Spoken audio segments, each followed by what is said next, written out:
Hello students, now we are having the first online class dedicated to diseases of the pancreas. We should discuss acute and chronic pancreatitis, the inflammation of the pancreatic gland. As you know, our gastrointestinal system is consisted of liver, gallbladder, pancreas, intestinum, duodenum, large intestine. Liver produces bile. Bile goes by the common bile duct into the gallbladder. The function of gallbladder is to stock and concentrate bile and to evacuate when you eat fatty food. And bile goes by the common bile tract right into the duodenum. Another organ that produces juices that are essential, very important for proper digestion is pancreas. It consists of many islands. Island is called acinus. It's like a ball. By the wall of this ball, small cells are located. They are like factories. They produce, store, and when we need, they evacuate juices.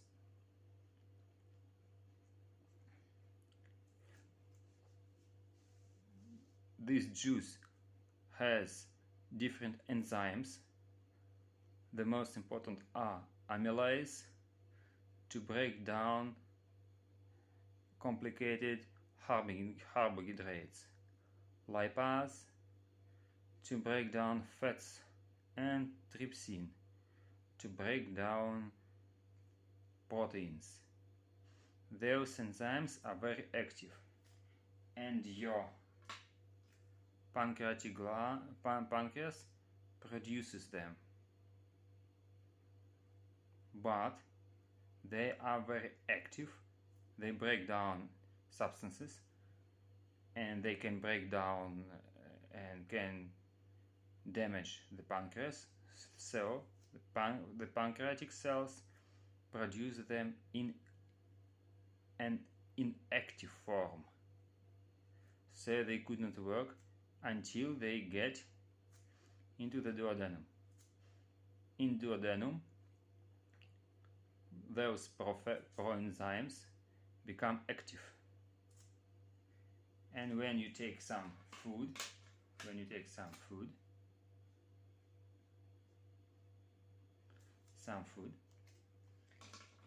those enzymes help to digest it, to make a porridge that can be solved in water that can be absorbed, like a porridge filled with juices, filled with bile, so it can be absorbed. In normal state, when you take food, your gallbladder contracts, pancreatic function is increased, and when food gets from the stomach right into the duodenum, this mixed juice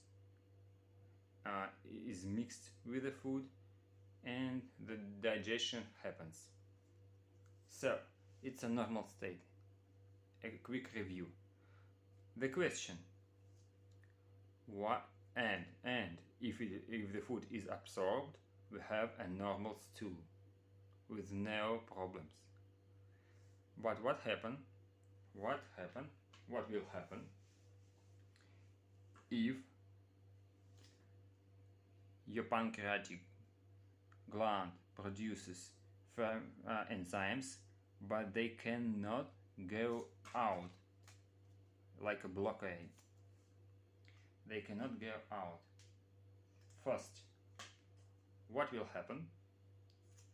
Second, what complaint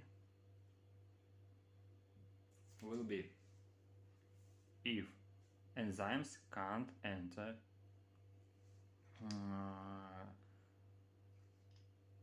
duodenum. The second question, if there is an early activation. As you already know, those enzymes should be activated in a duodenum. But what will we have if those proenzymes will be converted into active form when they are still inside the pancreas?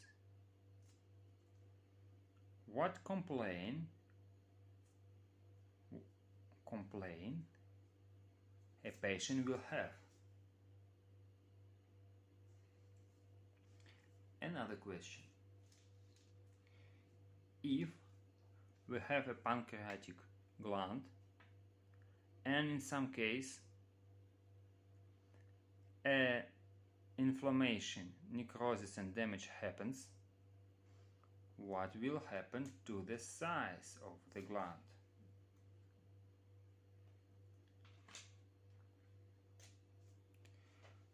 First question, second question, third question. You have to do this picture. I will send it to you and you have to answer. By the way, reasons of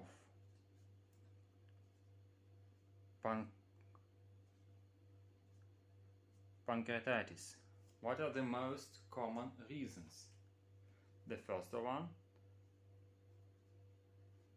is alcohol.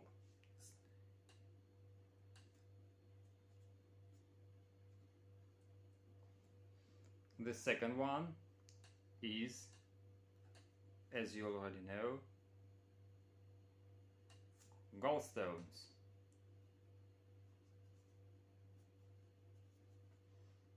The third one, trauma or surgery.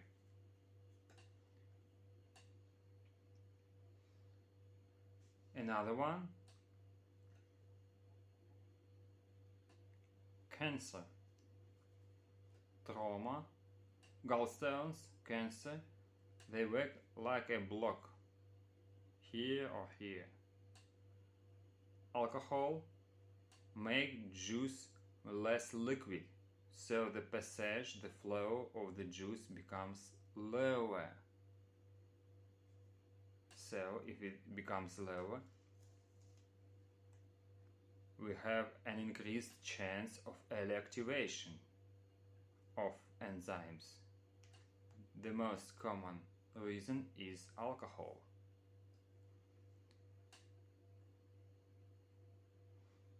Another two reasons: hypertriglyceridemia, too many triglycerides in blood. What happens? Triglycerides, they block small vessels that supply the pancreas with the blood, so it leads to ischemic necrosis. But most common, that you should remember, pancreatitis is associated, acute or chronic, with alcohol or with gallstones. So the question is, what will happen to the complaint? What complaint will we have if a patient has a block of enzymes? No enzymes go to the duodenum. First question. Second one, what will happen if the L activation happens? What will happen to the pancreas, and what main complaint a patient will have? Another very important part, if a pancreatic gland is damaged by necrosis, ischemic necrosis, anyone, and is inflamed and has edema, what will happen to the size? If you already know what will happen to the size, then go on about complaints. What will be if you have an edema of pancreas and a patient may have a vomiting or a bloating? Here is the pancreas, the duodenum, and a part of a large intestine. It's not one intestine. It's the duodenum. I cut it off and then I put in another part of large intestine. Patient with acute pancreatitis will have vomiting and bloating. Bloating means there is a barrier and this barrier causes an exceed of gas generation. Vomiting means evacuation out of the stomach, evacuation of the meal or food. So, if pancreas, the head of pancreas, is inflamed, what will be, vomiting or bloating? This is the first question. The second question: if the tail of pancreas is inflamed, what complaint will be, vomiting or bloating? Explain.